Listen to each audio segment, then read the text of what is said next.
Welcome to the Replenishing Life Project.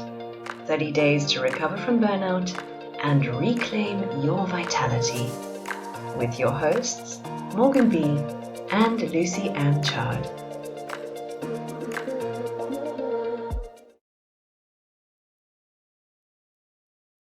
Hey everybody, and welcome to the Replenishing Life Project. I'm Lucy Ann Chard and I'm here with my co-host Morgan B. Hey Morgan. Hi.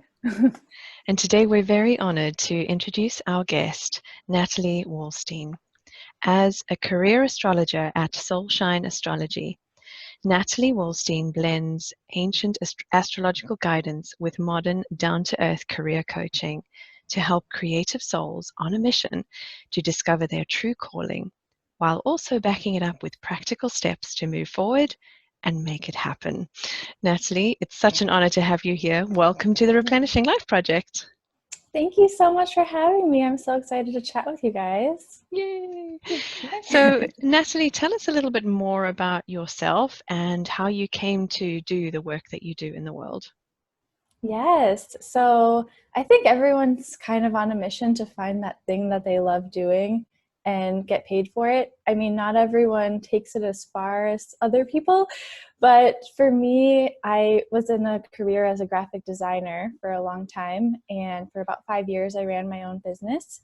And I just was feeling like there was more to life. And it was the weirdest feeling because I had kind of devoted my whole life to that track that I was going on. Like when I was 8 years old, I'm like, when I grow up, I want to design things for people and get paid for it. So like I was always knowing what I wanted to be when I grew up. I wasn't one of those people who didn't know. And I went to art school for graphic design and all of that stuff and started my business and everything. And so when I realized I didn't want to do it anymore, I was like, who am I? And it's not like I had another plan. I wasn't like, oh, because I want to do this instead. It was more just like, I don't know, but I don't think this is it. So it was really scary for me. Right. And at the same time, I was really sick and I actually was told I had cancer. This might go into some other things we're going to talk about, but I didn't actually have cancer. And it was around that time, I'm like, what am I meant to do with my life? Like the urge to figure that out got really serious at that point. And so I looked on my astrology chart, which I had been into before, like I'd read my horoscope and things like that, but I didn't know that there was so much more to it. Like a lot of people don't know that. And so I took classes and things like that, and I got to learn my astrology chart, which is where the planets were when I was born and how they affected me and how they reflected what my life purpose was.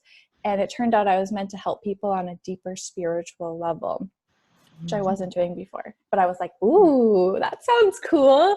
Yeah. I still didn't know how to do it. It was like, oh, that sounds cool. And so I went on this like wild goose chase, kind of trying to figure out how I could help people on a deeper spiritual level.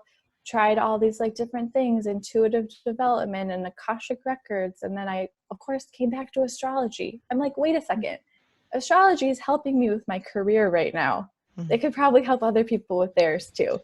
And so that's how it started. And then from there, I just dove in and I've been doing it ever since. Wow. Oh my gosh. That's a cool story about how you got to astrology. And so you sort of were briefly touching on that you had possibly cancer, but it wasn't cancer. Was what you were experiencing a burnout of some sort, or have you experienced burnout? Was that, how did that feel? I don't think that time was burnout. But I do think it was because I wasn't using my intuition and I was supposed to. That was that was like integral to my purpose. And I was kind of blocking it off. Like I, would know things before they happened. And, I'd get like these messages and things. So like, it was always a part of me, but I just didn't, I was like, whatever, go away.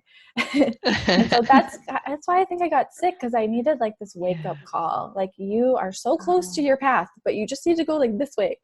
But after that, so it turns out I really love what I do because now I'm in alignment with my astrology chart. And so I worked a lot. And so, eventually I did get better. I wasn't sick anymore. but I was pouring so much time and energy into my business because I loved it so much, which is like, people have the opposite problem a lot of times where they don't like what they do, but they have to keep going. And so, but there's like a downfall with that too, right? So I was just working like 24/7 pretty much on my business. And part of that was because when I started my business, I was really sick. I was super broke. I actually had to go bankrupt because of medical bills. Wow. And so I started my business from like this sort of desperate place. And also like having almost died, I was like, I don't want anyone to die with their purpose still in them. Yeah. And so like my Pisces side of me is just wants to save everybody and then sacrifice myself in the process, of course. So I was just like, just kind of devoting my whole life to my work. And I was too sick to like hang out with friends and things like that. So like that kind of became my life for a while. But even after I got better, even after I was making good money, that was still present, that like drive to keep devoting my whole life to it. And I had to go on this like very long journey of figuring out like, why do I keep scheduling too many things on my list? And I've always been an overachiever. That's like undeniable for me. But I think what it came down to it was like guilt that I need to save the world and I need to like sacrifice myself in the process. And I think a lot of like women and just compassionate, empathic people go through that too, where they're like, I need to help everyone. And that ultimately ended up being like what was still hanging on like a thread of keeping me in this like hamster wheel of continuing to work. And then also part of that was when I was in that space of like, just like desperately trying to build my business, I created so much work for myself. So even when I didn't want to be on the hamster wheel anymore, I had so many plates spinning that I had to slowly figure out like, okay, how do I get this plate to stop without breaking? And it was really hard, but you know, it was a year ago that I was like, I am not doing this anymore. Like I am not working all the time. And it's taken me about a year to get to the point where I wanted to be with that. So it's been a lot of layers of shedding, hiring on a team, getting rid of things that I really love doing because I had to prioritize. And I get emails from people like, oh no, you're not going to write horoscopes anymore. Like my life is over. And my heart would be like, oh no, I made the wrong decision. But then eventually I had more time and I'm like, oh, I can help people in a better way now because I have more time. And also I'm able to see my business from a higher level. So I make better decisions. And the times when I've taken the most time off have also been when I've made the most money, funnily enough. So it's been an adventure for sure. That's really interesting. And I love that because in a way that feels, well, some would say it feels counterintuitive, but actually, I love what you're saying. And I know that you talked about it in your podcast and your blog. You were talking about slowing down to flourish more, which is a really powerful concept, I think. So Natalie, you're a career astrologer. And I'm really interested in your the insights that you have or the wisdom that you have to share with us around someone, say, for example, who is in what we would call career fatigue, either in what you're talking about where, you know, you love what you're doing so much, but you don't have those boundaries in place to say when enough is enough, or there's career fatigue when you really just wake up every day and go, I'm living completely out of alignment. So how can a tool like astrology come in and help people in that situation? What would you recommend? Yes. So as you can tell from my story, like once I figured out what I really wanted to be doing, I had so much energy to do it because I loved it so much. But unfortunately, a lot of us find ourselves on the other side of things. And I was there too before I started this, where I was tired all the time. Of course, I was super sick and in a bad mood. And I knew there had to be more to life. And so astrology is really amazing because when you know, it's basically like the blueprint of your intuition and it's your soul purpose listed out for you, like on a piece of paper or on a computer screen, like, here it is, like, you've been searching for it for this whole time. And it's funny because a lot of us actually are in alignment with our calling already, but there's always like a higher level that you could be expressing the energy into or through, I guess. So like basically your chart lists out like, you know, what fires you up the most creatively, what circumstances you need to feel really fulfilled in your life and your work, what motivates you, what you value, what your dream vision is for the future, even like what might hold you back from going after your dream vision. So there's so much to it. And when you're able to bring those different elements of yourself together and do what you really love, you have so much more energy and you wake up and you're excited to work. But of course, like for a lot of people I do readings for, it can be a wake-up call when you first hear about what's on your chart. Because you're like, that sounds amazing. That's what I've always wanted to do, but I never like really gave myself permission to be that cool, basically. And so you have to make a lot of decisions that are hard around that. And that's what I had to do too. Well, like I secretly would have loved to be an astrologer, but I never thought that that's what I would do. I didn't even understand like how anyone could even learn this stuff. I'm like, you just must be like special or something. But the truth is anyone can learn it. It's just like a study and it's fascinating and there's so much to it. But in my work, I try to make it as simple as possible for people so that as many people as possible can experience the powerful effects that it can have on your life. Amazing. Yeah. Okay. That's really cool. And so what would be like sort of the first thing that someone could look at their chart to start their journey on getting to know their chart better and who they are and aligning with who they are? What would you recommend is like the first thing that they start with? Yeah, it can be really tricky because the internet has a lot of weird information about astrology. It's an esoteric study, like ancient study. So there's a lot of information from a long time ago where they use weird language. So I am working on writing a book to make it easier.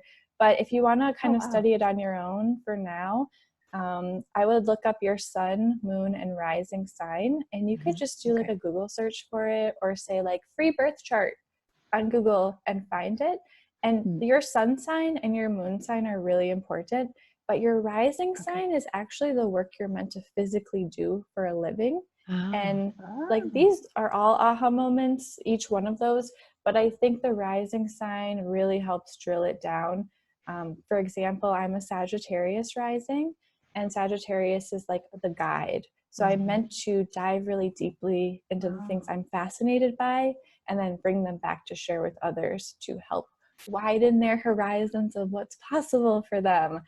And that is not something I was doing as a graphic designer, but it was funny because I had actually taught a class. The last thing I had done as a graphic designer was teach people how to make their own graphics. And that was when I was like, I'm really good at this. Like, I really like this. Weird. Amazing. And that you slowly start to realize that's who you are, but astrology will just straight up be like, no, really, this is who you are. So it's helpful. That's so cool. That's awesome. I'm going to have a look at my chart now and kind of, look at it from that perspective. I think it'll be good. So, talking about burnout, I wanted to get your thoughts on this. When I first experienced what burnout for me was around about the age of 28, 29. And in hindsight, having done some research, I realized that was during my Saturn return. And one of the major reasons, so it wasn't because of the Saturn return, but one of the main reasons why I experienced burnout was because of the resistance that I had to the changes that I was being nudged to make. And it wasn't such a gentle nudge with Saturn. So I was wanting to hear your thoughts on this and what people can do differently if they are resisting those changes, and also if there are any other major transits through life that that may bring up these kind of turning point moments. Yes, there's always so much happening in the sky all the time. But with Saturn, it's something we all have to go through. you know, even if you're not 29 and a half or, you know, around your Saturn return time. But that is a really big one, because Saturn is basically trying to get you to be in alignment with who you're really meant to be. And it can be scary. So, because you have to kind of break down who you thought you were, like, for the last 30 years. And you're like, oh, and for a lot of people, when they have their Saturn return, that's their whole life. So it's like, oh, okay, I guess I'm not who I thought I was. But you are. You're just building upon it to a new level.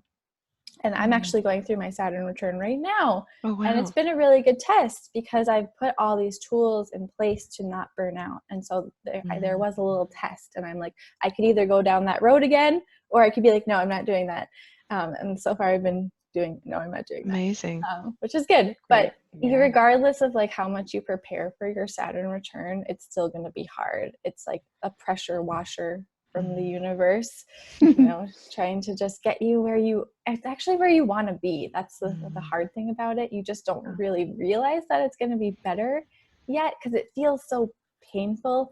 And essentially what it feels like is there's so much pressure on you, like you couldn't possibly work hard enough. And so a lot of people experience burnout during that time in their life. And it's kind of how you learn how to do things a better way.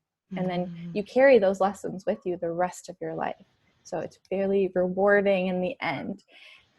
But there's a lot of other things that can come up for people throughout their life. Saturn return is really the big one, I think, because you have it every 30 years. So you'll have it again when you're about 60. So you're not out of the woods totally when you're done. But there's also Jupiter return, which is like the opposite, every 12 years, when you feel like the world is filled with endless possibilities. Oh, that sounds wonderful. That's a really nice feeling, but you can also go overboard with that, and that can be the downside. So you can be like, wow, the world is filled with endless possibilities. I'm going to spend all this money, and I'm going to like take on these huge opportunities, and I'm going to overpromise and then realize I can't deliver it all. So that's something to be aware of. And that one, it's like every 12 years. So when you're like 23, and then go every 12 years after that. Other than that, the other ones are kind of when you're older. So in your 40s, you'll go through a Uranus opposition. And Uranus is the planet that makes us like want to break out of our skin and do crazy things. And so that's like the midlife crisis kind of. Okay. Like, what am I doing with my life? I need to do something totally different. And so that's why we see that happening. So there's a lot of different things, but those are some of the big ones. I was going to say, I feel like that kind of every other year. I'm like, oh, I got to do something different. So it'll be interesting to see when it actually is my, like the Uranus. Yeah, you know, because we have yearly cycles as well. So every year there's going to be like the sun goes through all of the different areas of our lives. And then there's a certain months where we do feel like, okay, I need to do something else. Or we might be like, what am I doing with my life? And we go through that every year. So, okay, good. So you mentioned that you are using certain tools to help to keep you out of burnout. Is that correct? During your Saturn return, are those some things that you could share with us as to what helps you to stay, I guess, grounded and replenished? Yes. So I think now burnout is not like such a big issue for me, because I've like gone through the groundwork. Like I have an amazing team. I try to give them everything that I don't want to do, because I read this book called The Big Leap by Gay Hendricks, which is an amazing book. I recommend to everyone who hasn't already read it, because it's pretty famous. And in that book, he goes through this story of how like this CEO guy decided to try to put together his own printer, but he doesn't know how to do that. And he could have been making like hundreds of dollars per hour doing something else.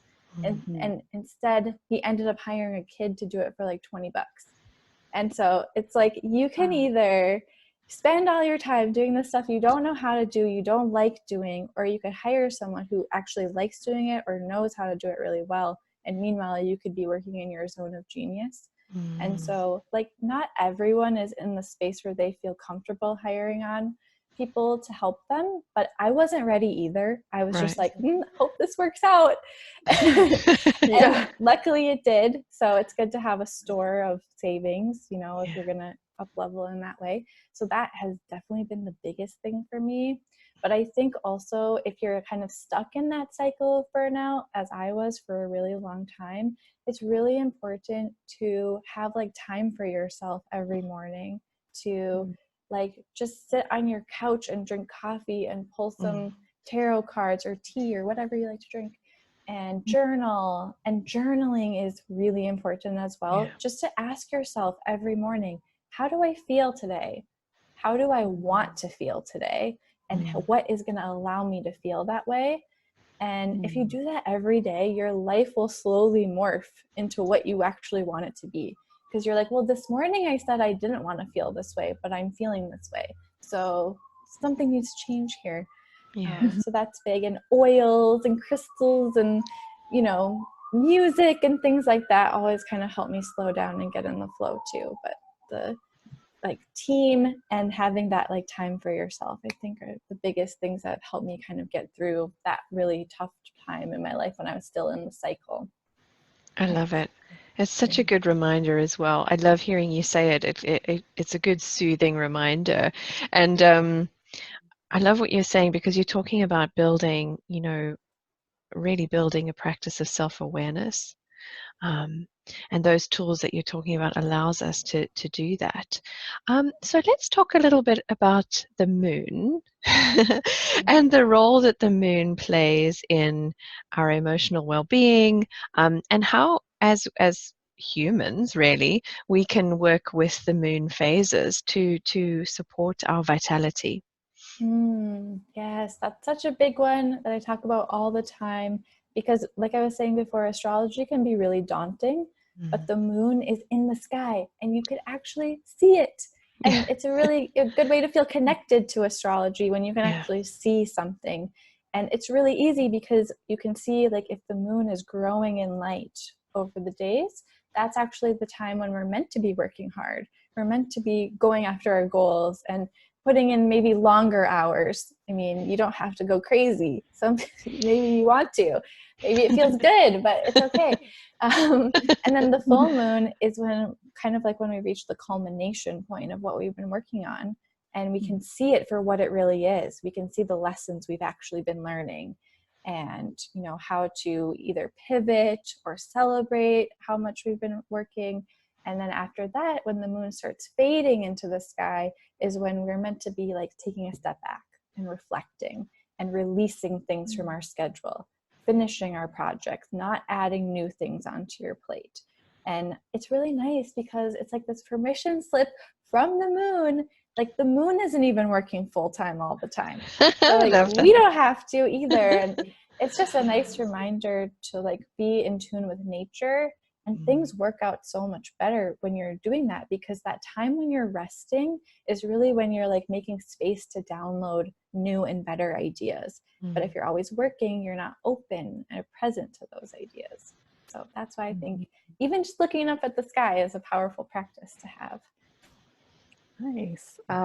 Yeah, that's a good reminder to listen or to watch that moon cycle. Because I found, and a lot of people we talk to in these interviews have, are overachievers, or they push themselves, and that has eventually led to burnout, because there's no sort of cycle of rest and relaxation. It's just kind of go all the time. And yeah, so I believe you have a gift for the listeners that connects with the moon. Is that correct? Yeah. Yes, I have a moon magic guidebook that will explain to you all the different moon phases and also the zodiac signs the moon goes through.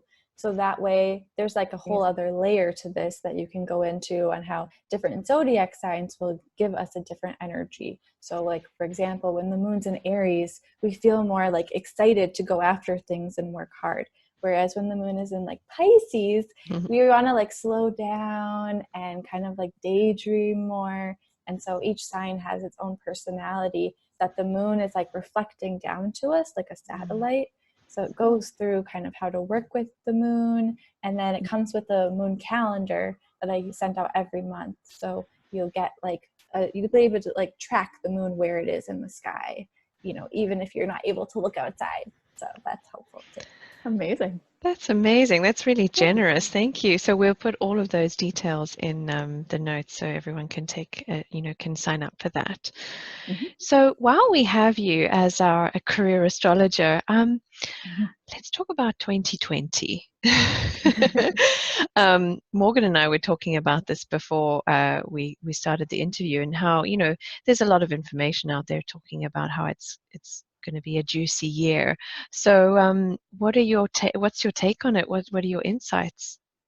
Yes, I think this will be a really good year for us all to be tested on our overachiever sides and this like desire to avoid burnout, no matter how far you think you've come on your journey, because in January alone, we're going to have 6 planets or points in Capricorn.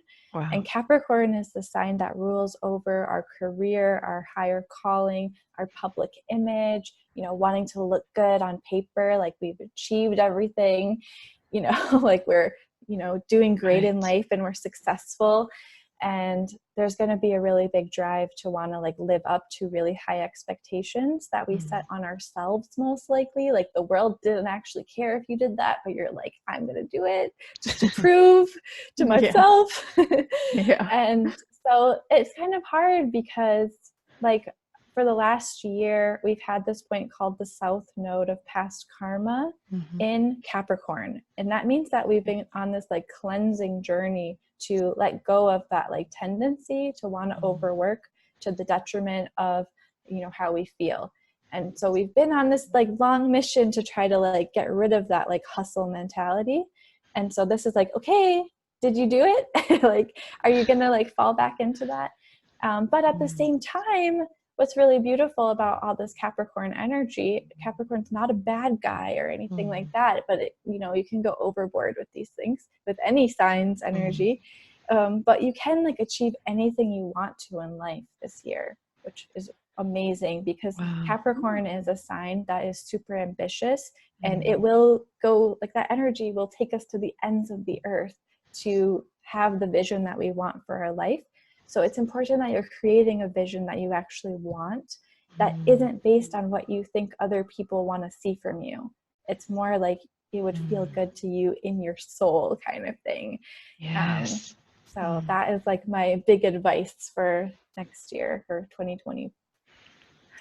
Oh my gosh, I can just see that explains so much for me for the past year, and how I almost started to plan like 10 million different things, almost like, well, obviously it's an exaggeration, but so many things for the beginning of 2020. And I just had a moment where I was like, wait a second, no, this is not what I want for, it's like way too much. And yeah, so I guess that would go back to like, it would be really good to journal and to, our meditation or mindfulness practice of like really finding out what it is that we want, and looking at, our sun and our moon and our rising signs, and kind of how those go together, and how that, or like, would you say that's a good idea to really reflect on who we are and what we really want for this year? Yeah, I would say to set your goals around how you want to feel, rather than what you want to achieve. Love it. That's so important too, because there's this thing I like to call the Capricorn Freeze, which is when you try to do too many things at once, and then you look at your list and you're like, no, I can't. And then you freeze, and then you can't do anything. And it's horrible. So a lot of Capricorns go through that, but we're all going to be like kind of encased in this Capricorn energy, even if you're not a Capricorn. And so like, I would say schedule less, even if like there's this part of you that's like, I should add like 3 more things, because you can do a better job than you would otherwise. And then also just like, I'm doing this so that I can feel how I want to feel. But then also ask yourself, how do you want to feel while you're reaching that goal? Like, do you want to feel stressed so that you can feel peaceful? It doesn't make sense. So, trying to carry that with you as you're working towards things that you want is important. That's so brilliant. I have a Capricorn moon, so I really relate to that. And thank you for the reminder. Yeah, that's a good reminder to hear and to just, take note, self. So Natalie, there's a question that we like to ask all of our interviewees to kind of bring the session to a close. And the question is, if you could send a loving and supportive message to your younger self, what would you say to her? Man, I would tell her, like, the world is really cool and you're going to probably do so many amazing things that you can't even possibly imagine. And so it's really important to dream big, because you do have the time, like, to reach those, like, really big goals and to want more for yourself and not settle for less, which I think so many of us do. And we don't even realize it half the time. We're like, oh, this is just life. It's good enough. But it can actually be way better than good enough. So allowing yourself, like, giving yourself permission to believe that and work towards that, I think would be a huge thing that I have learned since I was younger. Oh, amazing. That's that's a beautiful message. Thank you. Thank you.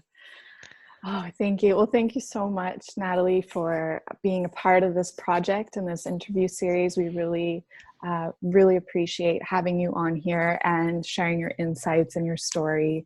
And yeah, it's been so wonderful. So thank you. Thank you. Thank you. Thank you, Natalie. It's been a real pleasure.